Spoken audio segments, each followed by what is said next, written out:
Hello my dear students and welcome back to Shreeji physics prep, जहां पर आपकी physics की प्रेप होगी सबसे बेस्ट। बच्चों, मेरा नाम है अनमोल कुमार और आज मैं आपको सिखाने वाला हूं एक ऐसा नया कंसेप्ट, एक ऐसी नई ट्रिक जिससे रिलेटेड क्वेश्चन आपके एग्जामिनेशन के अंदर बार बार पूछा जाता है, बार बार पूछा भी जाएगा और मॉक टेस्ट के अंदर भी वो आपको देखने को मिलेगा। तो अगर आप अपना नंबर बढ़ाना चाहते हैं तो फटाफट से लाइक शेयर एंड सब्सक्राइब कर दीजिए। एंड चलिए स्टार्ट करते हैं हम अपने कंसेप्ट के साथ। तो भाई देखो, सबसे पहले हम ये चीज़ डिस्कस कर लेते हैं कि पहली बात है, कुछ क्वेश्चंस को करने की ट्रिक क्या होती है जिसे हम फास्टली सॉल्व कर सकते हैं। ऐसे कौन से क्वेश्चन है जिसमें ट्रिक लगाते ही वो क्वेश्चन हो जाएंगे। हर जगह तो ये ट्रिक काम नहीं आएगी, लेकिन उन टाइप के क्वेश्चनों में ये ट्रिक काम आ जाएगी। दूसरी चीज़ ये भी है कि सर, पहले हमें ये तो पता चल जाए कि वो कौन से इंपॉर्टेंट डायमेंशनल फॉर्मूले हैं जो मैं 5 मिनट में इसके अंदर रीड करके इस चैप्टर को ख़त्म कर सकता हूँ। मतलब इनकी तो पॉसिबिलिटी है कि ये पूछे जाएंगे, और सिर्फ नीट में ही नहीं, चाहे मैं कहीं पर भी कोई सा भी मॉक टेस्ट दे रहा हूँ किसी भी कंपनी का, वहाँ पर। तो हम आ जाते हैं सबसे पहली चीज़ हमारे अपेंडिक्स पर। तो यार, ये अपेंडिक्स नंबर A9 है NCERT की। आपको ये चीज़ डाउनलोड कर लेनी है, अपनी NCERT की वेबसाइट से आप लोग डाउनलोड कर लीजिएगा। और इसके अंदर नंबर नोट डाउन कर लीजिए।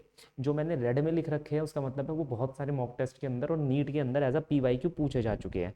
जो मैंने ब्लू के अंदर कर रखे हैं उसका मतलब है उनके अंदर पोटेंशियल है कि वो PYQ के मतलब अपकमिंग नीट के अंदर आ सकते हैं या फिर तुम्हारे मॉक टेस्ट में पूछे जा सकते हैं। तो जैसे फॉर एग्जांपल फोर्स हो गया, वर्क एनर्जी हो गया, पावर हो गया, प्रेशर हो गया, मॉडुलस ऑफ इलास्टिसिटी हो गया, सरफेस टेंशन स्पेसिफिकली, और सरफेस एनर्जी। ये ऐसे हैं जो बार बार पूछे जा चुके हैं। सीरियल नंबर 7, 9, 10, 12, 14, 15, 16 नोट डाउन कर लो। अब यहाँ पर ध्यान से देखो, कोएफिशिएंट ऑफ विस्कोसिटी पूछा जा चुका है, लेकिन बहुत ही इंपॉर्टेंट हो जाता है हमारे पास प्रेशर एनर्जी के बारे में। अब ये एक आध बार ही पूछा गया है कुछ मॉक टेस्ट के अंदर, जितना मैं जानता हूँ। नीट के अंदर नहीं पूछा गया है, लेकिन बहुत ही ज़्यादा इंपॉर्टेंट है। क्यों? इसके अंदर पोटेंशियल है कि ये नीट के अंदर पूछा जा सकता है सर। अब मैं आगे आ जाता हूँ हमारे नेक्स्ट टारगेट पे। 29 द टॉर्क PYQ के अंदर आपको देखने को मिल जाएगा। 34 एंड 35। अब यहाँ पर जो 34th है, रेडिएशन प्रेशर, वो एक आध बार ही मैंने देखा है कि कोई मॉक टेस्ट अगर हार्ड एग्जामिनेशन प्रोवाइड कर रहा है तो वो पूछ लेता है, क्योंकि बच्चे को ज़्यादातर ये याद नहीं रह पाता।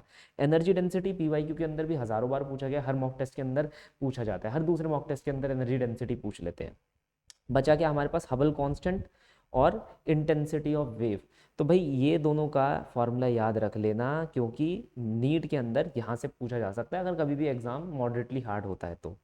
देन हम आ जाते हैं ग्रेविटेशनल कांस्टेंट या प्लैंक्स कांस्टेंट पर। अब ये अकेले अकेले तो पूछे जाते नहीं है, ये ऐसे पूछ लिए जाते हैं कि भाई इस एक्सप्रेशन का डायमेंशनल फॉर्मूला क्या होगा, G/H के, where H is the Planck's constant, G is the gravitational constant, K is the Boltzmann constant. Then फिर हम आगे आ जाते हैं, ध्यान रखना, स्पेसिफिक हीट कैपेसिटी की अगर मैं बात करूं तो स्पेसिफिक हीट कैपेसिटी एक आध बार ही मॉक टेस्ट के अंदर आई है।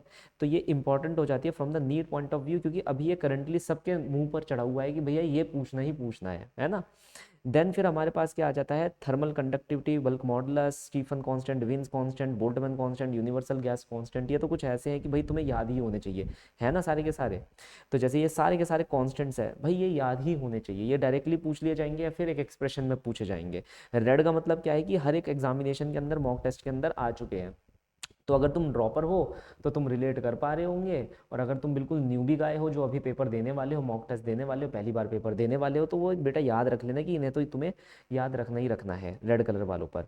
इलेक्ट्रिक फील्ड है, जो ड्रॉपर है उसे जल्दी से याद हो ही जाती है कि कितना होता है यूजुअली। अगर कोई न्यूबी गाय होता है तो उसे नहीं पता होता, पूछा नहीं गया डायरेक्टली, क्योंकि बहुत ही ईजी होता है, पूछा जा सकता है यस, अगर पेपर ईजी टू मॉडरेट बन रहा हो तो।